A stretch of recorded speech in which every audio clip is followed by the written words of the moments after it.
Hello, and welcome to the True to Life podcast. And this is episode 67. 67. Come on, Sorry. 67. All right. I had to start off with a little bit of trolling. But I'm here with Kenson. This is part of the SALF series, if you will, from here in Dallas, Texas. And I'm excited, dude. I think this is the fourth interview I've done of student athletes here at the conference. And so far, there's been some great conversations, and I'll be honest with you, we don't know where this is gonna go. We don't. We're gonna start at the beginning for you. Come What on. got you into track and field? Take us back to the early days. Let's go. So we're gonna go back to my brother's. We good. We're gonna go to my brother's like maybe 16th birthday. Mm-hmm. And he has a few friends over, and it's just like, hey, I'm out there, I'm just chilling. And I'm a little bit younger, so, and they're racing, you know. So my mom's like, go get in there. And I get in there, and I'm right by my brother, and then they take off. And, you know, I'm like, I'm in the mix. My mom was just like, I finished, and my mom was just like, Kenson, like, those are big kids, and like, you're still growing. I'm just like, wow. And she was like, do you want to run track? And come to find out, she ran track in high school, but, you know, she never pursued it at the next level.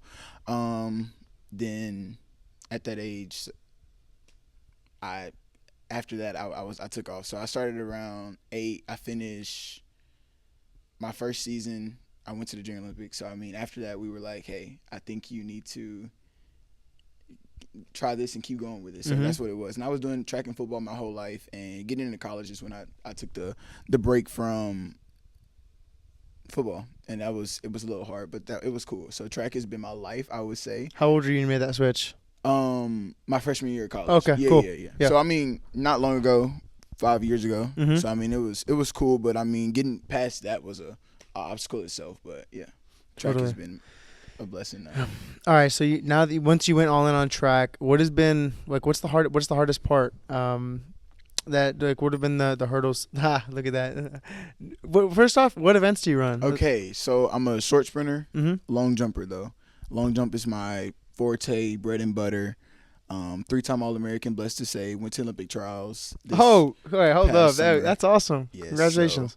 So, just truly blessed, and I wake up every morning just thanking God for everything that He's given me, my gifts and my talents. Just talking to my parents just every day, just like, not that we don't know what's next, but the next thing is thank you, Lord. We just pray it's great. You know what I'm saying? So it's just trying to navigate life and meeting people like you every day, and just trying to, you know, take things from life and just put them in my toolbox. So I'm just saying. So yeah, dude, 3-time All-American. 3-time. Freshman year, outdoors. What was my mark? I jumped 777 in meters. That's like 25.6 in feet to get to the national meet. Didn't do too great. Placed 11th, young. Didn't know a lot, I would say. Going to my next national meet, it was after that year I got hurt my sophomore year, so I was able to get that red shirt. Now I'm being that 5th year senior, sorry about that. My junior year, we'll say that red shirt sophomore year though, I went to indoor nationals. Great experience. Coming in that year, first meet I jumped 802, and it was a great experience. That was 25 something like that. I gotta do that math, but A lot of numbers. yeah, it's a lot of numbers, a lot of converting. So it's just like, just when I look at that, it's I want more, so much more, but it's just like I have to be blessed and I have to be grateful for what I have. So after doing that, went to indoor nationals, went in ranked 4th, finished 14th. So I was like, I looked at that and I was just like, I felt like a failure. And in that moment, I was in front of many millions, and I was just like, I just felt like I just wasn't who I thought I could be at that moment. It was just like, you know, like people are back home watching on TV. It's just like, you know, you want to do so good. You know, you have family there, and it's just like, Mom, I look up. It's just like, I want to put on for you, but it's just like, you know, maybe it's not your time. And it's just like, so we get back on the horse for outdoors. We make it to the outdoor national meet back at Eugene, Oregon. We have a similar letdown. The season is starting to get long now. We're starting to look at also Olympic trials, and it's just like, hey, like, we know we're going to be out here for another month. almost. So it's just like, let's get ready for that. Let's keep that in the back of our heads. So I wouldn't say we pressed a lot, and I would say I pressed a lot, but I learned now. You know what I'm saying? If I'm in the mode of still doing good PR, you know what I'm saying, I'm not gonna take off the gas pedal. Let's stay on it. Let's see what we can do. You know what I'm saying? If you go out and have a 30-point night, I'm not saying the next night you're trying to go out and have a 20-point night. No, you're trying to have a 40-point night. So keep leveling up. Exactly. So it's just like not letting your foot off the gas pedal, and you live and you learn. So. I like that. So you get a taste of some success, right? You don't get satisfied. Obviously, you're able to do it 2 more times after that. Just talk to me about what does keep you going on the tough days, on the days that you don't want to get up and run, or the days that you don't want to train. Talk to me. I would say my discipline. I've been very disciplined since at a young age. So just getting up in the morning, even when I was young, my mom, she would be looking at me through the window. She's like, "Look, that little boy always gonna be out there and getting it." And my dad's just like, "Look, he wants it." And I want it not only for myself, I want it for my family, I want it for my teammates, I want it for my university. I want it, even when it gets bigger, for my country, you know what I'm saying? I want that task, I want that role, and that's just something that I pride myself on, and I never let my last accomplishment, weigh too much. And it's just like we were talking about that in one of our sessions, just not, dwelling on that last mark, whether it was good or bad. So it's just like you have to yearn for more, and I think I really do. I really do. It's so yearning for more. I'm trying to let that one soak in. I think it's easy for people to get complacent. I know that once you succeed, once you do well at something, it's what is the saying? What is the best time to kill an alligator? When it's just ate. Why? Because it's satisfied. It's satisfied. I like that. And it's E.T. Okay. Eric Thomas. Okay. He says it with his E.T. passion and everything. Okay. Love it. And I'm from the South, so like just knowing that knowledge, I'm just like. And the idea that the alligator is fierce. You don't want to mess with that alligator when it's hungry. Exactly. But after it's ate and it feels good, that's the time to strike. Yeah, it's ready to go it's paralyzed. Yeah, it's paralyzed. It's just almost at a sense of. It's a state of relaxation. Yeah. That's the time to pounce. Right. What I'm hearing from you is never satisfied. I'm not. And that's what is what's driven you to be a 3-time All-American. It's always it's like being a shark in blood-infested waters, and it's just like, not that I make the water kind of blood-infested, but it's just like we're looking at my traits. You got to throw the chum in the water. Come on, it's just like when I'm in that mode, I get competitive, and it's just like I love to bring it out of others, and I mean even my competitors. Like I love being on the runway, and I'm just like, bro, like you are.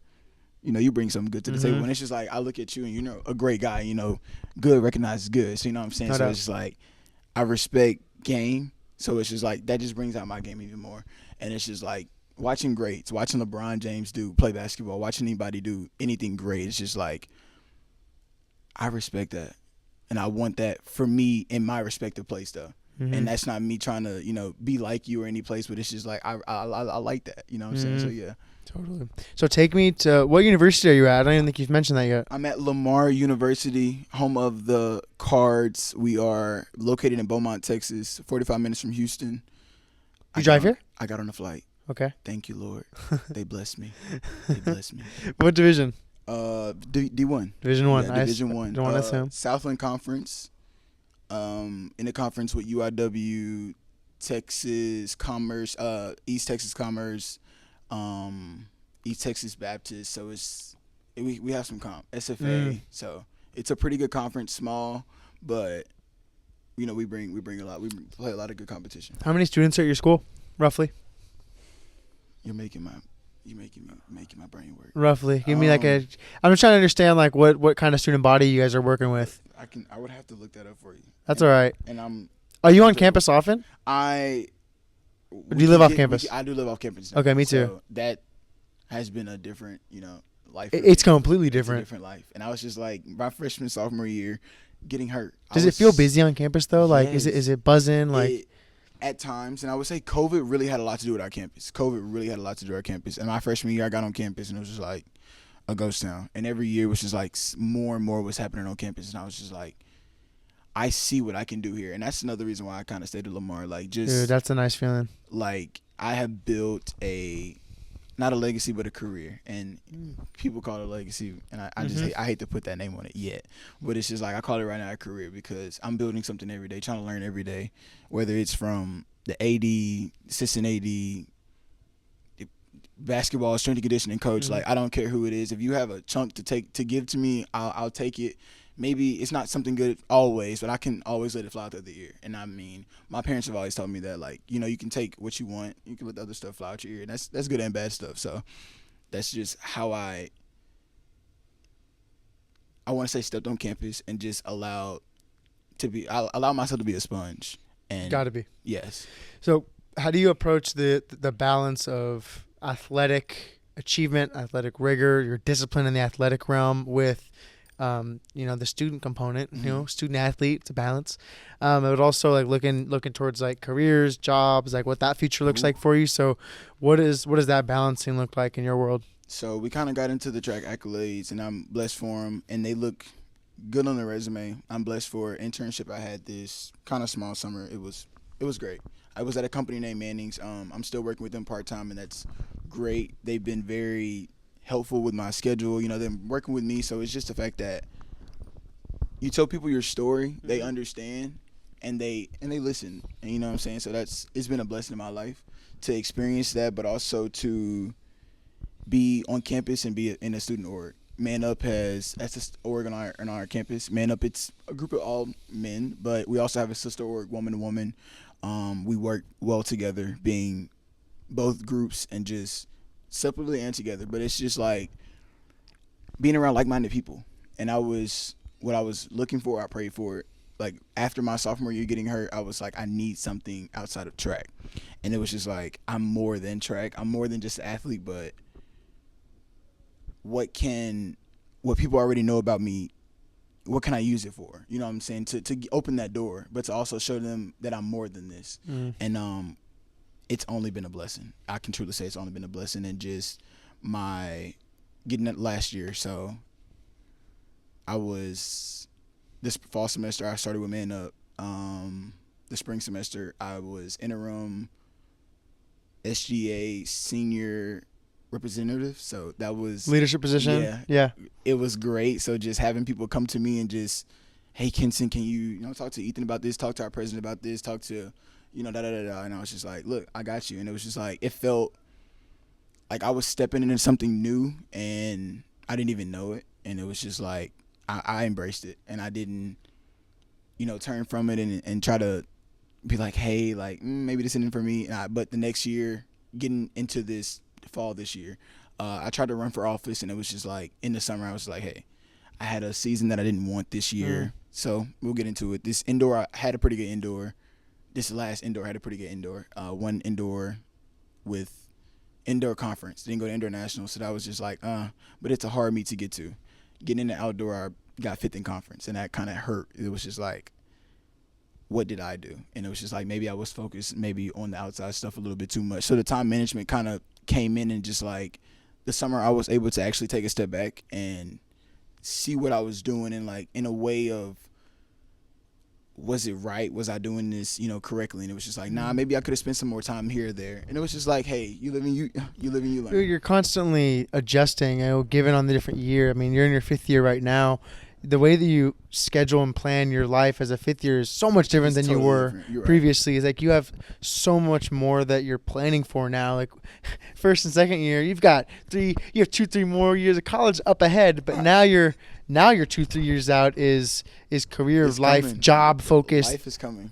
100%. But the thing is, these skills that we learn as a student athlete, the word that always comes back for me is like, they're transferable skills. Okay. They're skills that, yes, we've used them in our sports, we've used them in leadership positions, but they could easily be transformed into an entrepreneurship endeavor. It could be towards an employer, working for a company, whatever it is that you choose to do outside of this. Discipline was the word that you used, and I wanted to circle back to it. What's the first step to build discipline? It's being real with yourself, really. It's knowing I don't want to get up, I wasn't always a morning person, but I had to, force myself to be a morning person. I had to make something worth getting up for, you know. Can I pause you right there? Yeah. So when you're saying that, I immediately thought, before some people left the room, they mentioned 6:30 Bible study. You immediately asked what time. You immediately were curious about like when it was happening. Was it in the group chat? Like, and I'm hearing that. Sounds like you found something that's worth getting you up. It's just something that, like, even if it's getting into my word in the morning, and like I'll go to sleep late at night just like I'm in my brain right now knowing that I want to get up and have an early morning. Bro, I do that too. Like, for me, I almost don't like going to sleep because I've had so much fun during the day and so much enjoyment during the day, but you have to shut the brain off and rest because you're not going to be able to show up as you want to the next day if you don't get that rest that you need. But I'm there with you too. It's like, ooh, I'm ready for the next day. Or let's get it going. I need the next day to come. Slap a button and we can get this thing rolling. That motivation to get up, I love to wake up in the morning, and it's a blessing to wake up. So I think that's the key is to have like your systems in place to where when you wake up in the morning, you're not, okay, it's time to it's head another day. Yeah, like there needs to be that. something exciting, having things to look forward to, and they can be small things, they can be little things to look forward to. One thing that I added to like one of my tools has been I have little notes around my room, in the bathroom, the kitchen, little notes and quotes kind of. And I'm really excited to add this block to my room. The block we've been working on in class. Yes, I cannot wait. That's going to be like my centerpiece somewhere. I'm so excited for that because it's going to, I'll look at that and I'm going to remember this damn experience. This whole experience. How much we've learned, and it's all the memories will flash into my head of like, all right, that's another reason to get up because I know there's other people, there's 250 plus, way more, other athletes, student athletes working out there. I'm going to get up and do this. Dealing with the same thing. And that's just another thing. It's just like two things. It's not only you in a situation that could be dealing with it, and it's always, and I also try to put myself in the brain that it's worse somewhere else. You know what I'm saying?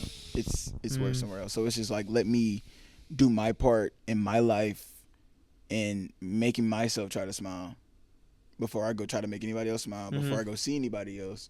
So yeah, so it's just like that's. If it's a cup of coffee in the morning, and I mean, I understand that every day is not going to be the best, but that's what I understand. And it was just like, when I feel that trigger that I don't like this feeling, I have to assess that and be like, let me take this step back because I want to get to a place that I can be happy and I want to be okay. I think leadership. I think we hear that word a lot. It's been the focus of this conference, forum, whatever you want to call it. What does leadership mean to you? Leadership is very big in my life. I would say it started with me in Pee Wee football. Just my first year. I was new, just trying to coming from flag, and it was just like, this is new. This is tackle football is new now. So I'm just trying to have to get this under my belt my first year. The next year, well, I'm going to say our first year we had literally like maybe 40 kids on our team. Big team. The next year we have maybe 13 kids on our team. So then it's just like, this is all we got, y'all. And then it became, in my life, all you got is all you need. You know what I'm saying? So as I took that, I also had to become, if these are the people who I'm going to work with, we're only as good as our weakest link. So I'm going to at least have to, if I'm going to be the best, a leader, and we'll get on that too also.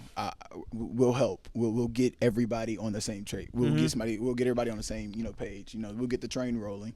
So I've dealt with it differently in college, and it's a growing pain. It's a growing thing. So it's just like, we talked about our emotional awareness and just how to navigate that with other people. So as we grow, other people get more emotionally intelligent. We also get more emotionally intelligent. So it's just like, we have to respect that and just grow with it. What single tool do you feel like you're taking away from this experience that you could share with anyone listening out there that they could benefit from? Patience. I would say with the situation, I go back. Number one, with yourself. Two, with the situation. And 3 with just life, bro, just be patient. If you want it right now, be patient.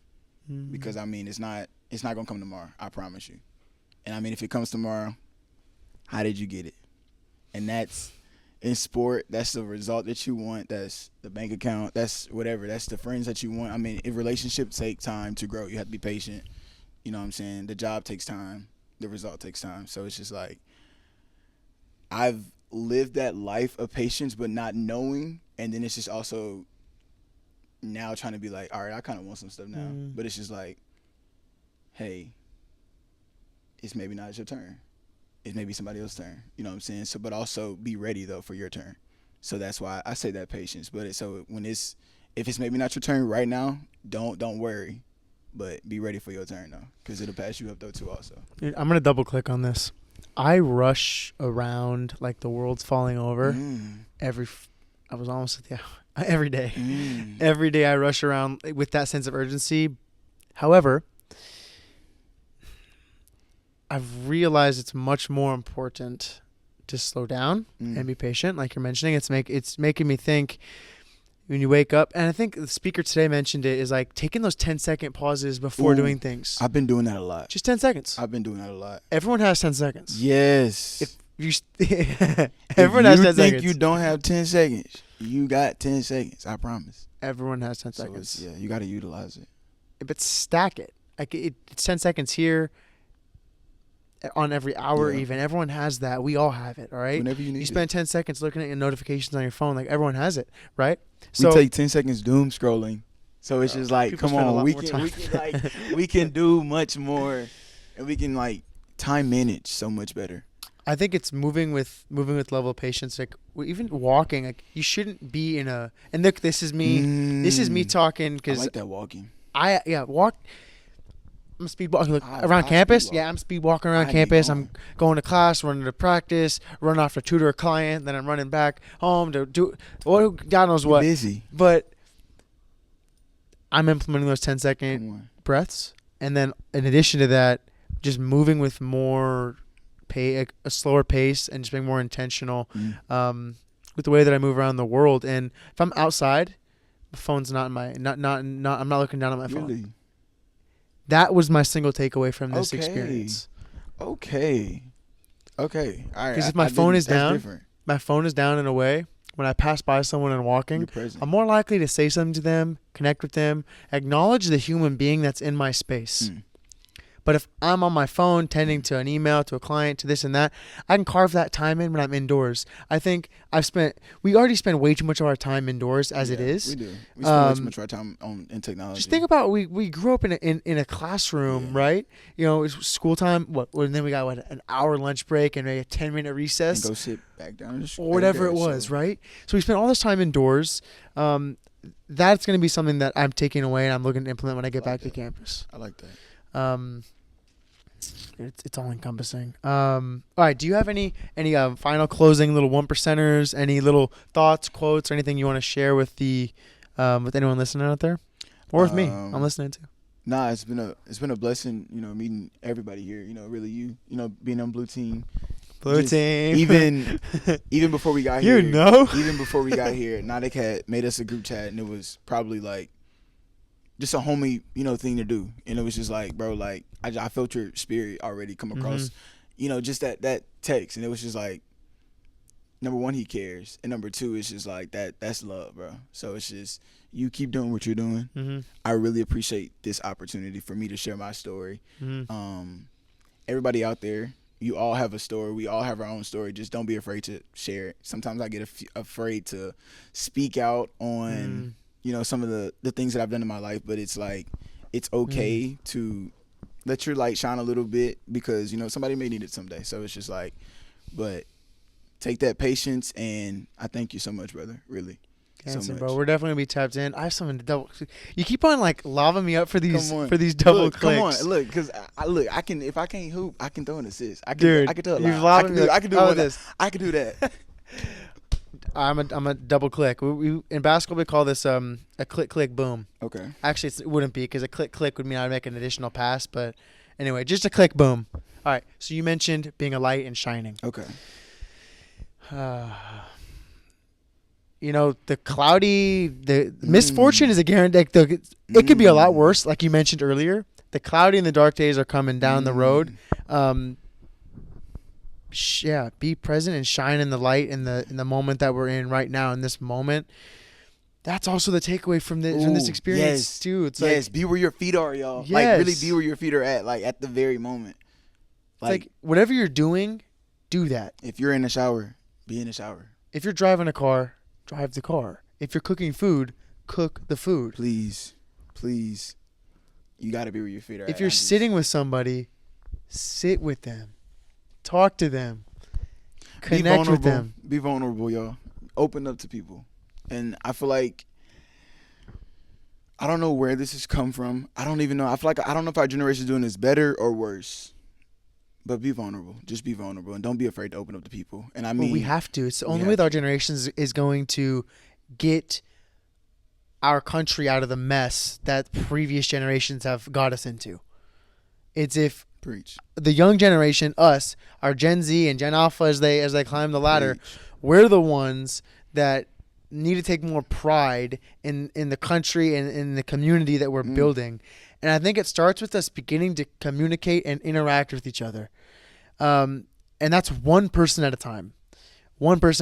So I'm deciding to do it for myself. So I'll be the first domino to fall. So if I can get one more out there, then two more, then three more, can really start to begin and build a movement I really like that. Behind connection, behind talking to people, behind hearing other stories. And I think me and Hudson actually touched on this. Is like the media that we consume, the social media. There's so many voices in our heads. Like, we have so much more that we agree on and that unites us than what divides us. And I think by having the conversations, we'll begin to learn that. And the first step is to look up and look the person that you're talking to in the eye and really connect with them. You'd be surprised at, the impact. What can get accomplished in time. I think we barely even chatted before sitting down here, but I could sense something about the way you spoke, the way you carried yourself, just the way that you approached your craft. Thank you. And thank you. Hey, you certainly showed up today, bro. I appreciate it. This has been good, bro. Like these little podcasts, bro, they fill my cup too. Dude, oh my gosh. That's what I was gonna ask. I was just like, number one, how long have you been doing this? I started my freshman year. Okay. Yeah. All right, that's a blessing. Just how's this experience been for you? You know what? It's so funny because normally the last question of the episode is asking my guest to ask me a question, and you already did that. Okay. So let's go. Thank you.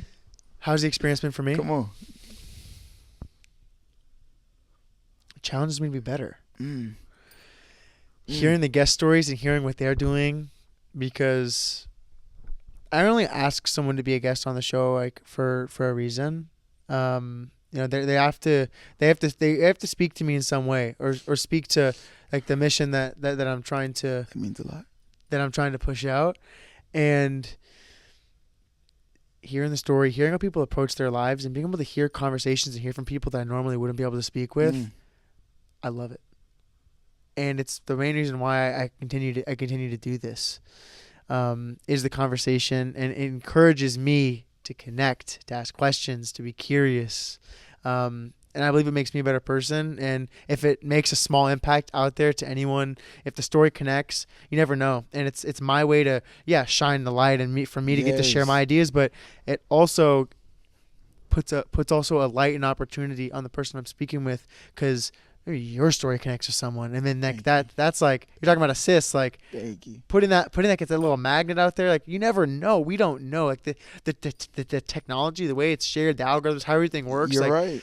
This could hit somebody right at the right time for them, right when they're hitting rock bottom, and the right clip hits them at the right time. You never know.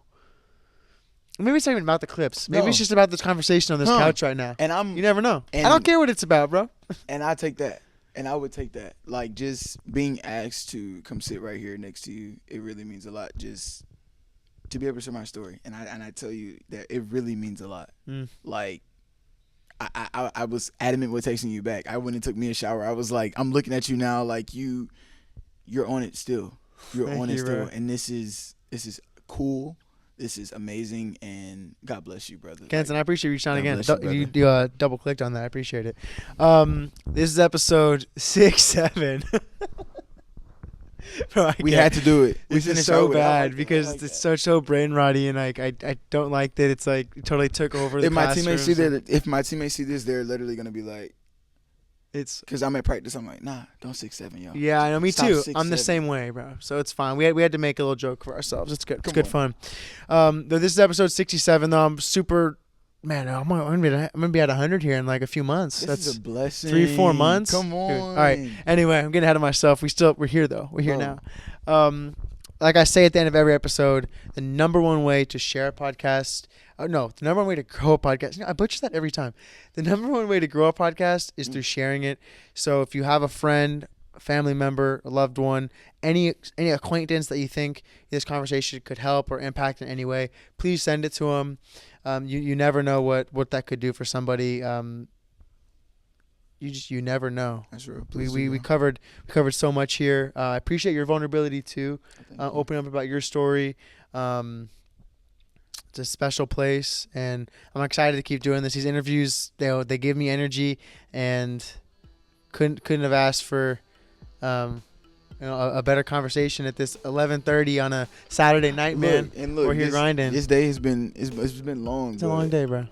We getting it done, and you're getting it done, brother. I'm proud. No doubt. Thank y'all for tuning in. That's a wrap for today's episode, and I'll be back here next time.